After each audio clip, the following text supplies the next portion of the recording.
सौमित्रों जय सोमनाथ ओम नमः शिवाय प्रिय मित्रों તમારા દેશ શુભ રહે મંગલમય શુભકામના હું બિલીમરાથી જગીભાઈ વ્યાસ આપ સૌનું આપણે કૃષ્ણનું હાર્દિક સ્વાગત કરું છું મિત્રો આજ રોજ જોઈશું આજનો શુભ પંચાંગ આ તારીખ છે 11/9/2026 ને શુક્રવાર શ્રાવણ વદ અમાસ તિથિ છે શ્રાવણ માસ આજથી સમાપ્ત થઈ જાય છે જે લોકો પાર્થિવ શિવલિંગ બનાવતા હોય તે પણ આજે પૂર્ણ થઈ જાય છે જે લોકો વ્રત જપ તપ કર્યા છે એ બધા આજે પરિપૂર્ણ થાય છે આજના દિવસે બ્રાહ્મણને અન્નદાન વગેરે કરી દો ભગવાન શિવના મંદિરે જઈને કહેવાનું મેં જે કંઈ વ્રત જપ પૂજા કરી તમને અર્પણ કરું છું હે પ્રભુ મારી પર તમારી કૃપા રાખજો ભગવાન પાસે કશું માંગશો નહીં એ સમય પ્રમાણે બધું આપશે ભગવાનને વ્રત જપ તપ અર્પણ કરી દેવાથી જ ફળ પ્રાપ્ત થતું હોય છે અને ચોક્કસ કરી દેજો બધાએ જેણે જેણે વ્રત જપ કર્યા છે આ શ્રાવણ માસ નિમિત્તે એ બધાને ભગવાન બધી મનોકામના પૂર્ણ કરે એવું સોમનાથ દાદાને પ્રાર્થના કરું છું આજે જોઈશું આજનો શુભ પંચાંગ આજે બાળકનો જન્મ થાય છે તેથી ગણાય છે અમાસ અમાસ તિથિ આજે સવારે 8:57 પૂર્ણ થઈ જાય છે અને ત્યાર પછી જે બાળકનો જન્મ થાય ને એકમ તિથિ ગણાશે આજે જે બાળકનો જન્મ થાય છે એનું નક્ષત્ર ગણાય છે પૂર્વ ફાલ્ગુની આ પૂર્વ ફાલ્ગુની નક્ષત્ર આજે બપોરે 1:17 પૂર્ણ થઈ જાય અને ત્યાર પછી જે બાળકનો જન્મ થાય ઉત્તરા ફાલ્ગુની નક્ષત્ર ગણાશે આ ઉત્તરા ફાલ્ગુની નક્ષત્ર 12 તારીખે સવારે 7:47 પૂર્ણ થઈ જશે આજે જે બાળકનો જન્મ થાય છે નક્ષત્ર ગણાય છે એનો યોગ ગણાય છે સાધ્ય આ સાધ્ય યોગ આજે સાંજે 5:03 પૂર્ણ થઈ જાય ત્યાર પછી જે બાળકનો જન્મ થાય એનો શુભ યોગ ગણાશે આજે જે બાળકનો જન્મ થાય છે એનું કરણ ગણાય છે નાગ નાગકરણ આજે સવારે 8:57 પૂર્ણ થઈ જાય ત્યાર પછી જે બાળકનો જન્મ થાય એનું કિસ્તુભ કરણ ગણાશે કિસ્તુભ કરણ રાત્રે 8:19 પૂર્ણ થઈ જાય છે આજે જે બાળકનો જન્મ થાય છે એની રાશિ ગણાય છે સિંહ સિંહ રાશિની દક્ષા છે મોન તો સિંહ રાશિનો સ્વામી ભગવાન સૂર્યનારાયણ છે પણ મિત્રો આજે રાશિ બદલાય છે ધ્યાન આ સિંહ રાશિ સાંજે 7:09 પૂર્ણ થઈ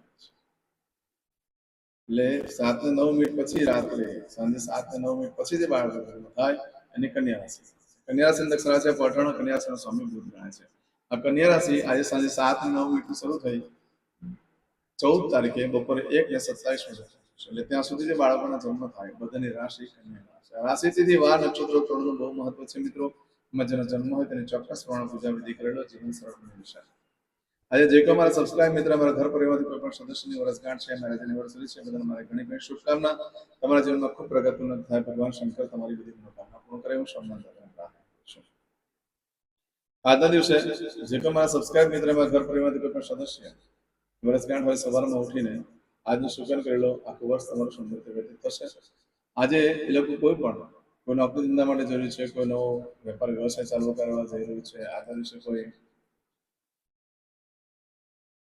ઓપરેશન હોય કોઈની ડિલિવરી હોય કોઈની સગાઈ હોય કોઈની છઠ્ઠીની પૂજા હોય કોઈ યાત્રા પ્રવાસ માટે જરૂરી છે બધાને એની ઈચ્છાઓ પૂર્ણ કરે મારો મહાદેવ એ ભગવાનની પ્રાર્થના કરું છું પણ મિત્રો આજે નીકળતા પહેલા જોગેષ્ટ ચેનલ પર જઈ પ્લેલિસ્ટમાં જઈ શુક્રવારનું શુકન કરીને નીકળો તો સારી સફળતા પ્રાપ્ત થઈ શકે છે આમ તો આજે તમે ઘરેથી નીકળો તો મોટી બહેનને ભાઈને મોટી બહેન માસી માને વંદન કરીને નીકળો દેવસ્થાનમાં ભગવાનને પણ પગે લાગીને નીકળવાનું તમારા કાર્યમાં સાથે રહેજો આજે નાના નાના ભૂલકાઓને ખાટી મીઠી વસ્તુ ખવડાવવાનું બહુ મહત્વ છે આજે કોપરાનું છીણ અને દળેલી સાકર મિક્સ કરીને ભગવાનને અર્પણ કરીને બધાને પ્રસાદ તરીકે કરવામાં આવે છે એનાથી પણ ઘણું સુખ પ્રાપ્ત થાય છે આજે એક બીજું ખાસ કહેવા જેવું છે બ્રાહ્મણને દહીંનું દાન કરી દેવું એનાથી પણ લક્ષ્મી દેવી ખૂબ પ્રસન્ન થશે તમારી કુંડલીમાં જે શુક્રનો અશુભ પ્રભાવ હશે તેમાંથી પણ મુક્તિ મળશે આજના દિવસે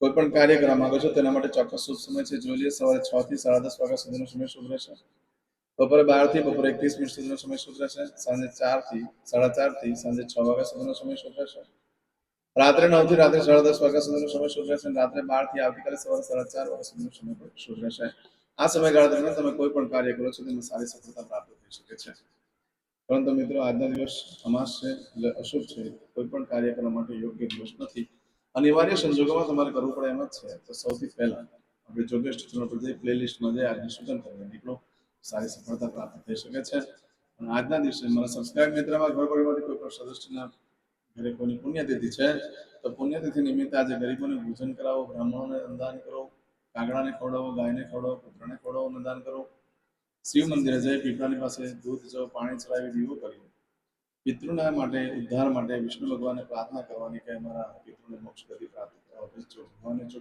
ચડાવી દો એનાથી ઘણું સુખ પ્રાપ્ત થશે આજે કરશો આજનો સંકલ્પ ચમચીમાં પાણી લઈ લો અદ્યતને માસમાં સૌતમ બ્રહ્મ પવિત્ર શ્રાવણ માસે શ્રી કૃષ્ણ પક્ષમાં અવશ્યાયામ ભૃગુવા સંહિતાયામ પૂજા પતે એટલે દરેક જણ આજે છેલ્લો દિવસ છે એટલે ઓમ નમઃ શિવાય તો જય સોમનાથ લખીને તો મોકલાવજો. સાથે તમે જે ભગવાનની પૂજા કરતા છો એનું નામ લખીને મોકલાવજો. ભગવાનને પ્રાર્થના કરીશ તમારું જલ્દીથી જલ્દી કાર્ય સિદ્ધ થાય. લાઈક કરીને આવતીકાલથી ભાદરવા માસ શરૂ થાય છે. ભાદરવા માસની બધાને ઘણી ઘણી શુભકામના. આખો ભાદરવા માસ તમારો પણ પ્રસન્ન રીતે વ્યતીત થાય ભગવાનની પ્રાર્થના. હવે દરેક જણા પોતાનું સાચું નામ બોલી દો. તમારું ગોત્ર ખબર હોય તો ગોત્ર બોલી દેવાનું. પછી બોલવાનું છે અહમ, મમ, આત્મન, શ્રુતિ, સ્મૃતિ, પુરાણોક્ત, પુણ્ય, ફલ, પ્રાપ્તિ, અર્થમ, અપ્રાપ્ત, લક્ષ્મી, પ્રાપ્તિ, અર્થમ, પ્રાપ્ત, લક્ષ્મી, ચિરકાલ, સૌ, રક્ષણાત્મક, લોકેવા, સભાયામ, રાજદ્વારે, વ્યાપારે, વિદ્યા અભ્યાસે, દેશે, વિદેશે, સર્વત્ર, યશ, કીર્તિ, વિજય, લાભાદિ, પ્રાપ્તિ, અર્થમ, મમ, અખિલ, કુટુંબસ્ય, આયુ, આરોગ્ય, ऐश्वर्यादि, प्राप्ति, अर्थम, मम, जन्म, समय, तथा च विप्र, वृंदानां, जन्म, समय, जन्म, कुंडली, मध्ये, स्थित, ग्रहः, गोचर, ग्रहः, महादशा, अंतर्दशा, प्रत्यंतर्दशा, तथा च योग, युति, दृष्टि, मध्ये, शुभफल, प्राप्ति, अर्थम, भय, रोग, शत्रु, बाधा, दोष, मारण, तारण, मंत्र, तंत्र, अरिष्ट, दोष, पीड़ा, निवृत्ति, अर्थम, भूत, प्रेत, पिशाचादि द्वारा रचित अरिष्ट, दोष, निवृत्ति, अर्थम, मम, सकल, मनवांछित फल. और तुम्हारा मन में जे कई इच्छा हो ते बोली जवाना.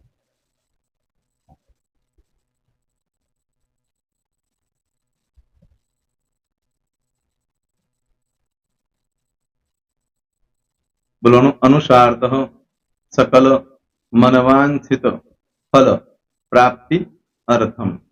હવે જે બરકતની પૂજા વાળા છે એ લોકો તો આ બધું બોલવાનું જ હોય છે. એ લોકો માટે કોઈ સ્પેશિયલ નથી. પણ જે લોકોએ હવે જે કહું છું તે લોકોએ જ બોલવાનું. જેના લગ્ન થઈ ગયા હોય એ લોકોએ બોલવાનું છે. મમ દાંપત્ય જીવન મધ્યે સુખાકારી પ્રાપ્તિ અર્થમ પુત્ર પૌત્રાદિ સંતતિ પ્રાપ્તિ અર્થમ. આ સંતાન પ્રાપ્તિ વાળા માટે પણ આવી જાય છે. એમાં દીર્ઘ આયુ આરોગ્ય ऐश्वर्यादि પ્રાપ્તિ અર્થમ. તથા ચ હવે જેના લગ્ન નથી થયા તે લોકોએ બોલવાનું. મમ જટટી વિવાહ યોગ પ્રાપ્તિ અર્થમ વિવાહ પશ્ચાત દાંપત્ય જીવન મધ્યે સુખાકારી પ્રાપ્તિ અર્થમ. હવે જે લોકોને સંતાન પ્રાપ્તિ નથી, જે લોકોને સંતાન પ્રાપ્તિ છે કરવી છે એ લોકોએ બોલવાનું. મમ દાંપત્ય જીવન મધ્યે સુખાકારી પ્રાપ્તિ અર્થમ તથા ચ દીર્ઘ આયુ આરોગ્ય ऐश्वर्यादि समन्वित संतति सुख प्राप्ति अर्थम. હવે જે અભ્યાસ કરી રહ્યા છો છોકરા વિદ્યાર્થીઓ છે તે લોકોએ બોલવાનું છે. મમ વિદ્યા અભ્યાસ મધ્યે ઉત્તરો ઉત્તર પ્રગતિ ઉન્નતિ સાનુકૂલતા પૂર્વક દિવ્ય સફળતા પ્રાપ્તિ અર્થમ. હવે જે લોકો વિદેશમાં જવા માંગતા હોય કે સીપમાં જવા માંગતા હોય, મતલબ ભારત દેશની બહાર જઈને ધંધો વેપાર કરવા માંગતા હોય એ લોકોએ, અથવા વિદેશ જવા માંગતા હોય કાયમ માટે, એ લોકોએ બોલવાનું છે. મમ જટટી વિદેશ ગમન યોગ પ્રાપ્તિ અર્થમ વિદેશ ગમન કાર્ય મધ્યે સાનુકૂલતા પૂર્વક દિવ્ય સફળતા પ્રાપ્તિ અર્થમ. હવે આરોગ્ય વાળા બોલવાનું છે, જેને આરોગ્યની પૂજા આપેલી હોય એ લોકોને. એમ તો દરેક જણા જ બોલવાનું છે. બોલો, મમ આયુ આરોગ્ય ઐશ્વર્યાદિ પ્રાપ્તિ અર્થમ.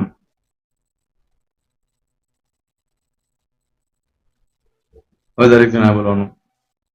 સકલ મનવાંછિત ફલ પ્રાપ્તિ અર્થમ અદ્ય દિને પ્રધાન દેવતાનામ નિત્ય દિન અનુસાર્ધ પૂજન અર્ચન કર્મણિ અહમ કરીશ્યે. પાણીવાળી થાળીમાં પાણી મૂકી દેવાનું છે. હવે તમારી બધી પૂજા જે મેં આપેલી છે એ પૂજા થઈ જાય, અથવા તો તમે રોજ પૂજા કરતા છો, મારી પાસેથી નથી લઈ ગયા, એ પૂજા થઈ જાય પછી ફરી પાછી ચમચીમાં પાણી લેવાનું. અહીંયા વિડીયોને સ્ટોપ કરી દેવાનું. પૂજા પતે એટલે પાછું આગળનું કરવાનું છે. અહીંયા વિડીયો સ્ટોપ કરી દેવાનો અને પૂજા પતે એટલે બોલવાનું છે વિષ્ણવે વિષ્ણવે વિષ્ણવે નમો નમઃ વિષ્ણુ સ્મરણા સર્વમ પરિપૂર્ણ અસ્તુ. એતાની ગંધ પુષ્પ ધૂપ દીપ નૈવેદ્ય તાંબૂલ પ્રદક્ષિણા સહિત પ્રણુ મમ સકલ મનવાંછિત ફલ પ્રાપ્તિ અર્થમ પૂજન અર્ચન પ્રિયદાન નમમ. પાણી મૂકી દેવાનું, પાછું પાણી લેવાનું. પૂજન અર્ચન બ્રહ્માર્પણમસ્તુ. નીચે જમીન પર પાણી મૂકો, એમાં આંગળી ઘસી કપાળમાં તિલક કરી દો. કપાળમાં જમીન પર પાણી મૂક્યું છે એમાં. ત્યાર પછી ભગવાનને કહેવાનું કે હે પ્રભુ, આજે પૂજા કરતા કોઈ પણ પ્રકારની ભૂલચૂક થઈ ગઈ હોય તમને ક્ષમા કરજો. અમે તમારા બાળક છીએ પ્રભુ, તમારો ખૂબ આભાર માનું છું. આજે મારી પાસે તમારી પૂજા કરાવી, મારી મનોકામના પૂર્ણ કરી. પ્રાર્થના કરી દો. જગ્યા પરથી ઉભા થઈ શ્રીનારાયણ ભગવાનને પાણી ચડાવી દો અને નિત્ય કર્મ જે કરતા હોય તે કરો. જય શ્રી. તમારો દિવસ શુભ રહે. તમે અને તમારો પરિવાર સુખી રહે, સંપન્ન રહે, સુરક્ષિત રહે, એ ભગવાન સોમનાથ દાદાને પ્રાર્થના. તો મિત્રો, તમે મારા વિડીયોને લાઈક ના આપી હોય તો સૌથી પહેલા લાઈક આપી દો. અને ત્યાર પછી જો તમે મારી આ ચેનલ સબસ્ક્રાઇબ ન કરી હોય તો સૌથી પહેલા સબસ્ક્રાઇબ કરી લો અને બેલ આઇકોન ઓલ પર ક્લિક કરવાનું ભૂલશો નહીં, જેથી કરીને સૌથી પહેલા નવી વિડીયો જે કંઈ મૂકું એ તમને મળે. મિત્રો, કંઈ પણ મૂંઝવણ હોય તો મને આ નંબર પર તમે ફોન કરીને પૂછી શકો છો. મારો મોબાઈલ નંબર છે 9825546459. મિત્રો, કોમેન્ટ્સમાં જય સોમનાથ લખવાનું ભૂલશો નહીં. ફરી પાછા નવા વિડીયો સાથે મળીએ. ત્યાં સુધી સૌને જય સોમનાથ.